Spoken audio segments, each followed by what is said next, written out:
अब fourth question देख लेते हैं।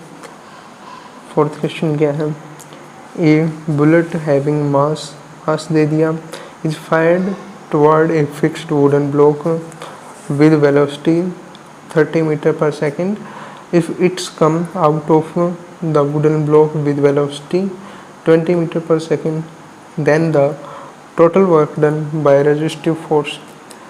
वर्क डन पूछा है। वर्क डन के दो फॉर्मूले होते हैं, एक तो वर्क डन क्या हो जाएगा एफ एक्स और दूसरा क्या होता है एफ डॉट है ना ये, और दूसरा डेल्टा के काइनेटिक एनर्जी में चेंज। मास सेम है, हाफ एम वी स्क्वायर होता है फॉर्मूला, और इसको हम चेंज में करना हो तो क्या हो जाएगा half M V final minus के वी इनिशियल। अब मैं एक और आपको राज की बात बताता हूँ कि हमने ये मतलब ब्रैकेट के बाहर क्यों नहीं लिया स्क्वायर, क्योंकि हमने पढ़ा हुआ ए माइनस के बी इसका स्क्वायर पढ़ा हुआ, ए का स्क्वायर माइनस के बी का स्क्वायर प्लस के बी का स्क्वायर माइनस के 2ab, ऐसा कुछ फॉर्मूला बन जाता है।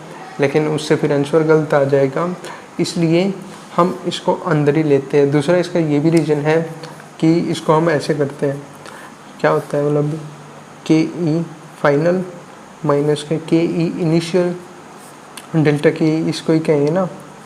अब इसको क्या लेंगे हाफ एम वी फाइनल का स्क्वायर माइनस के हाफ एम वी इनिशियल का स्क्वायर। अब इसको हाफ एम दोनों में सेम है, इसको कॉमन ले लेते हैं हाफ एम। अब बचा क्या वी फाइनल का स्क्वायर माइनस के वी इनिशियल का स्क्वायर। ये जो है ना मैं भी कभी मुझे कन्फ्यूजन रहती थी पहले इनमें कि हम इसको बाहर क्यों नहीं लेते हैं, फिर मैंने समझा इसको कि क्या क्यों नहीं लेते हैं। अब देखते हैं हाफ एम क्या दे रखा है 10 ग्राम है, तो इसको केजी में करने के लिए 1000 से डिवाइड कर देंगे। वी फाइनल क्या है 400, मतलब 20 इंटू में 20 माइनस के इनिशियल क्या थी 30 इंटू 30। अब इसको 1 0 से 1 0 गया और 100 बच गया।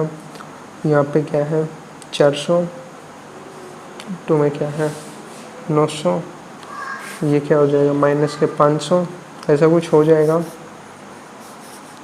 लेकिन ऑप्शन में देखते हैं, हाँ माइनस में दे रखा है 1/2 इंटू में 1/100 इंटू में 500, माइनस को यहाँ पे बाहर ले लेते हैं, 0 से 0 गई, इसको मत करेंगे 2.5 आएगा माइनस के 2.5 जूल। ये वर्क डन होगा रेजिस्टिव फोर्स का। समझ में आ गया होगा।